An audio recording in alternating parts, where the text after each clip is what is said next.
Hey, welcome to Abundant Source. I want to share an insight that I had a little bit ago, just because today has been somewhat of a highly emotional processing day for me, and that's usually when a lot of release and insight comes is when you're sort of in that.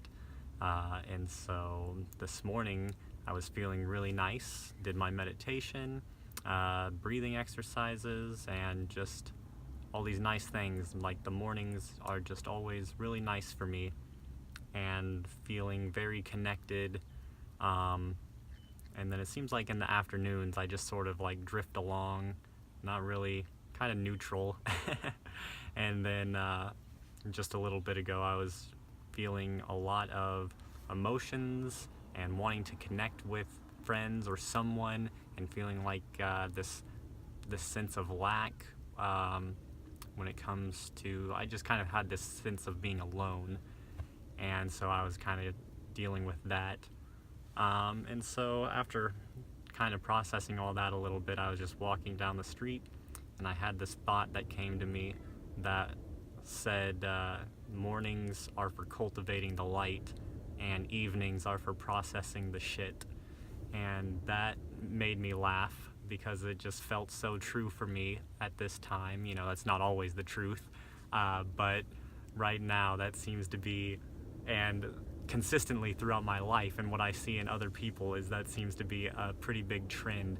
Is like we get up in the morning and we do our practices and we do what gets us going and we feel pretty good. We've got the serotonin coming through, helping us to feel like we're in a good mood. And then the evenings start to hit, and especially with technology and lights, artificial lights, we're staying up later than we're supposed to. We're supposed to be getting that melatonin release that's coming later and later, and then we're getting more and more depressed as we stay up and craving more and more. Our brain thinks it's daylight. But anyways, so yeah, that's what came to me, is that mornings are for cultivating the light and evenings are for processing the shit.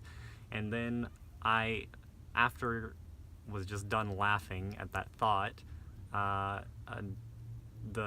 another thought just instantly came that said, that sounds so balanced. And so I just kind of thought about that a little bit more, and just sort of the yin and the yang of that. And just realizing that on this path of conscious evolution, we're rapidly, especially for many of us, and especially for younger generations, not exclusively, but a lot of the young people that are accelerating really fast on their journey, are just that, going very quickly and raising their vibration higher and higher. And as you do that, then you can't hold on to the dense emotions and beliefs that you still have. And so you cultivate the light and the consciousness, and it's much easier to do that in the mornings when you've got that fresh start and you feel, like you can just get it done in the morning. And so you feel great. And then as you feel better and better, well, it's inevitable that you're going to have to also release everything that's still holding you back. And so I think it's just healthy to recognize that the processing and the hard times are really a great thing that are moving you forward. And even for me now, like even today, it, you can have this knowledge, but still it really feels like it sucks to be in the processing and in the releasing of these emotions and having to feel them out and all the pain that comes with. But now it's like, even when I'm in it, I'm still grateful, and I know like there's the part of me that's in it and suffering, but then there's also the part of me, the observer, that's just kind of looking at it like, this is good for you, and this is actually like really helping you to move forward. This is dropping that load that you're feeling, so that way you can cultivate even more light. So it's like we're all trying to just be all light and love, and you've just got to understand that you have so much programming in you, mental beliefs, all that do need to come out. You're not going to be able to raise your vibration to the highest levels if you're not releasing all the things that are holding you back from those levels.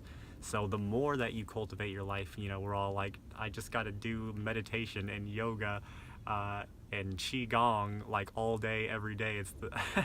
And I just have to focus on positivity and only cultivating light and love in myself. But that's pretty much impossible to do without, releasing the harshness that has been built up with, inside of us. These detox symptoms, the mental, emotional detoxing has to come out if you want to continue to raise your vibration to the highest levels. So just remember that it's a balance and that nothing is not serving you. Everything here is serving you. Everything has a purpose. And that this is great. You're releasing these things. It sucks in the moment, but you can still acknowledge while you're in that moment that, yes, this sucks, and I'm going to come out of it, and I'm going to be okay, and I'm going to have even more of a capacity to receive even more light. And it's something that you just kind of have to expect. Don't try to only cultivate love and light and think that you can do it without these emotional, mental detoxes. Expect the emotional and mental detoxes. Expect them to happen, be prepared for them to happen because they are going to happen. And just let yourself relax in it as best you can and just try to remember. So that's all for this video. Thank you so much for watching, and I'll talk with you in the next one.